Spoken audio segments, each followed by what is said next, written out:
ICU वाले बयान पर बोले नेता प्रतिपक्ष सुनील शर्मा। उन्होंने कहा कि इंडिया गठबंधन के साथ और उमर सरकार भी वेंटिलेटर पर है। दरअसल सीएम ने कुछ समय पहले कहा था कि इंडिया गठबंधन आईसीयू में है और इसी बयान पर अब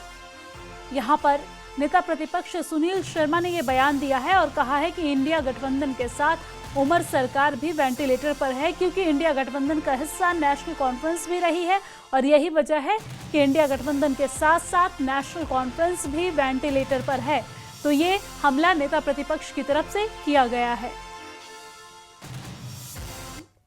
हालांकि बड़ी आज वो बातें कर रहे हैं इंडिया ब्लॉक अब वेंटिलेटर पे है। अगर इंडिया ब्लॉक के तुम हिस्से हो, तुम भी तो वेंटिलेटर पे हो ना। अब नेशनल कॉन्फ्रेंस भी तो वेंटिलेटर पे है। कल ये कह रहे हैं कि ईवीएम में गड़बड़ नहीं हो सकती है, भाई ये तो पहले भी कह सकते थे। तो इस प्रकार की बातें करके वो कहीं पे गले लगना चाहते हैं, लेकिन अब वहां पे गले लगाने को कोई तैयार नहीं है। वहीं पूर्व मुख्यमंत्री और पीपुल्स डेमोक्रेटिक पार्टी यानी कि पीडीपी के अध्यक्ष महबूबा मुफ्ती ने श्रीनगर के राजबाग स्थित एक होटल में कथ बात नाम के एक दिवसीय युवा संवाद कार्यक्रम का आयोजन किया है। इस कार्यक्रम में जम्मू कश्मीर के युवाओं के सामने आने वाली चुनौतियों और अवसरों पर चर्चा की गई है।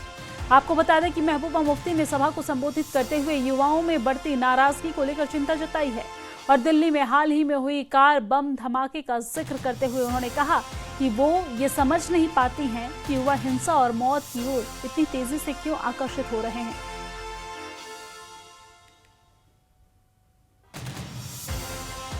दिन पहले जो दिल्ली में हादसा हुआ जिसमें हमारे पढ़े लिखे नौजवान डॉक्टर मुलविस थे, उस हादसे ने मुझे झंझोड़ के रख दिया। पैसे थे एक माँ के, तो हमने सोचा पार्टी में ये फैसला हुआ कि हम यहाँ के लोगों से बिलखुसूस यहाँ के नौजवानों से बात करना चाहते हैं, उनसे जानना चाहते हैं ये ऐसी कौन सी चीज है, कौन सी तकलीफ है उनको, कौन से चैलेंजेस वो फेस कर रहे हैं जिसकी वजह से वो जिंदगी के बजाय मौत को गले लगाने के लिए तैयार हैं। तो आपने देखा कि इसमें तो हमारी पार्टी के अलावा बाकी नौजवान भी आए थे, सबको यहाँ बात करने का मौका मिला, काफियों को मिला और उन्होंने अपनी दिल की बात बताई, कुछ सजेशंस भी आए। और ये आखिरी मीटिंग नहीं होगी हमारी, इसके बाद हम और इलाकों में जाएंगे, वहां भी हम इंटरेक्ट करेंगे और कोशिश करेंगे कि हम मुल्क के अंदर भी जाएं, जो अलग अलग रियासतों में भी जाएं, जो लीडरशिप है मुल्क की उनसे भी बात करें, क्योंकि यहाँ काफी लोगों के अप्रहेंशन है कि जो हमारे लोग यहाँ से बाहर जाते हैं जम्मू कश्मीर से, उनके साथ जो सलूक वहाँ किया जाता है वो ठीक नहीं है। तो हम समझते हैं उसके बारे में, और जो जम्मू कश्मीर की असली समस्या है जिसकी वजह से जम्मू कश्मीर के हालात बद से बदतर होते जा रहे हैं, तो उसका कोई ना कोई समाधान ढूंढने की जरूरत है। जो वाजपेयी जी ने एक